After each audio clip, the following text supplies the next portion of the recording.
Welcome to The Hobby with Cage, a sports card show that will keep you on your hobby toes. A sports card show that will keep you on your hobby toes. We're going to use the intro like different. 5 seconds, 8 seconds, 30 seconds. It's going to be a wild card.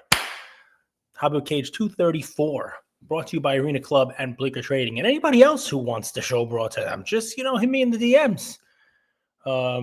I shouldn't say that. There are people who DM me all the time to sponsor, and I ignore them. So sorry to you guys. I should answer you back and just tell you no. Fun one today, because my brain is spinning this morning. And I got a great title. Sometimes you got to help yourself in this hobby. It's fun. I record this early in the morning, about to turn on CNBC and watch the stock market and just have that on in the background while I do work. And it's funny because I've been invested in the stock market for a long time. I've been in the hobby for a long time. I've been all over the place. And I will tell you, I saw a poll on somebody's story. I wish I could give credit for it, but I just flip right through all the stories like everybody does. And it was like, what drives the hobby the most? Is it FOMO, or is it, fundamentals, or, the love of the cards, and FOMO won by a long shot. And you see a lot of that, especially when markets are going up. When I talked about this on an episode recently, when Liberation Day happened in the beginning of April and the whole market tanked, I could have bought more of my fundamentally sound stocks, my Coca-Cola, my slow moving, dividend paying, not going to make you rich stocks. But instead, I just doubled down and bought a whole bunch of Nvidia.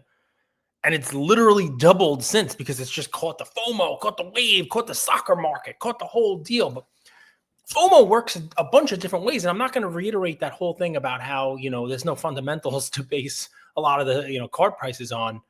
I'm going to talk about when you're selling something. It's hard when you just, put it in an auction, you name it, to capture that FOMO, to capture that, momentum, to get, some buzz and some energy around your card. And you'd like to think that if you consign your item to an auction house, if you consign your item to one of these big companies and it's a thousands of dollar item, 5-figure item, that they would do some work to maximize your profit. But they don't.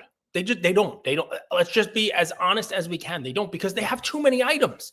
I mean, you got weekly auctions with 37 pages of items, and you got, even premier auctions, and there's just hundreds upon thousands of items being sold, and they're not going to do a piece for every item. And that's where this comes in. A fun little hobby story. And I got to give credit where credit's due, although it pisses me off. There are people in this industry who do a good job of getting people excited about cards that are coming up for sale that otherwise people wouldn't have even seen. I was talking to somebody about buying one of their cards privately. They wanted more for it than I was willing to pay. Big card. I made some offers. They made some demands. We never really got close. 20% away, something like that.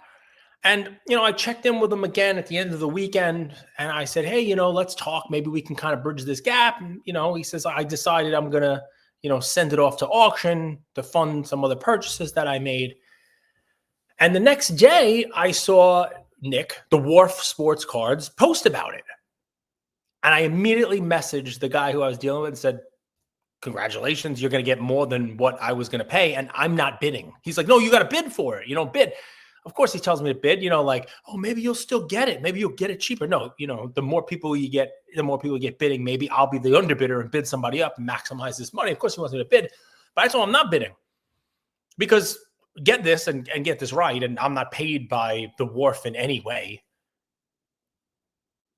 I'm not bidding on a card that he talks about because he's going to get people to bid on it. It's going to maximize the sale when he talks about it.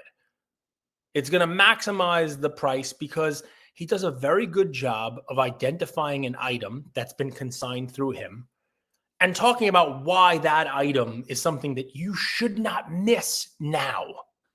The last one hasn't come up for sale in this many years. Who knows when the next one's going to be up for sale? And when the last one sold, the market was down, and this is what it sold for. And this one here, it could do double that. And if you don't grab it now, you know you're never going to have a chance to grab this one because it's been 5 years since this one. And by the way, compare it to this, and even compare it across sport.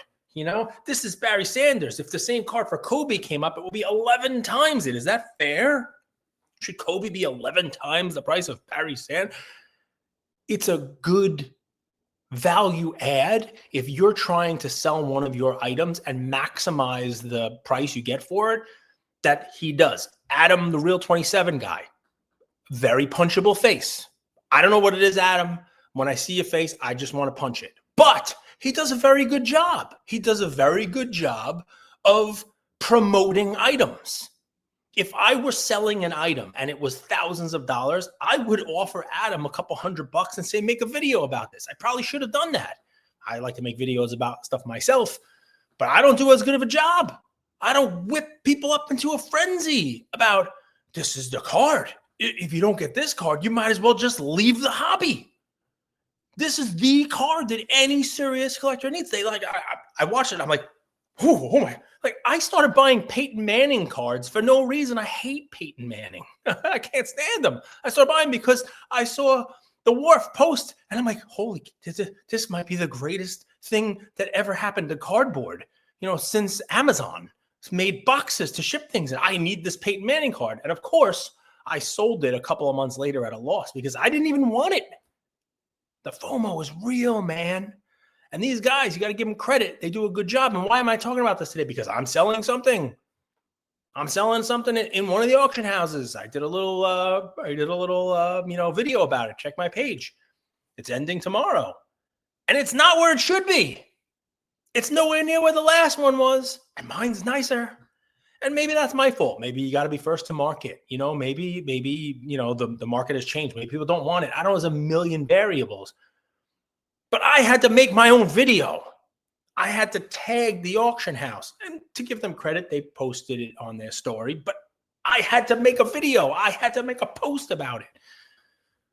But what's the lesson learned? It's not enough to just sell your card. It's not enough to just sell your item. You got to try to generate some buzz about it as well. And the guys I mentioned, among others, do a very good job. I mean, I use Fun Your Cards. And, you know, sometimes when I buy a card from him, he posts a story about it and like photo matches where the jersey comes from. And when he posts that and I repost it, people are always, I need that. And it's not something they would have responded that way about if not for his post, his like, this is the jersey piece. Here's Tom Brady's jersey. Here's the card. Look at the patch in the card. That's the jersey part where it comes from. It's cool storytelling. I like to tell stories too. So I give credit to the people in the hobby who are great storytellers, and those people can maximize the value that you get. Sometimes you got to help yourself in the hobby, and, you know, those guys do a good job of helping their clients maximize the return. Cajun does a very good job on it also. Posts, you know, awesome stuff. You know, you listen to his stuff and you want to sell your whole collection and just buy random, obscure Michael Jordan cards that he somehow found in Australia while eating a shrimp on a barbie. It's just, I mean, I got to give this hobby some credit. There are some really good storytellers. But for you, either use one of these guys or take a lesson from them. And if you're selling something, you kind of got to promote it. You know what I mean? You got to tell people the story about it. Tell people why it's something that they should bid on. Otherwise, with the amount of stuff being sold and the amount of auction houses selling stuff, the amount of auctions going off every single day, it seems, your stuff gets lost. And there's today's 5 minutes of hobby thoughts from Cage that lasted 9 minutes. I hope you guys enjoyed it. If you didn't, blame Arena Club and Bleecker Trading because that's who sponsored it. Thank you for listening to The Hobby with Cage. Thank you for listening to The Hobby with Cage. See you guys later.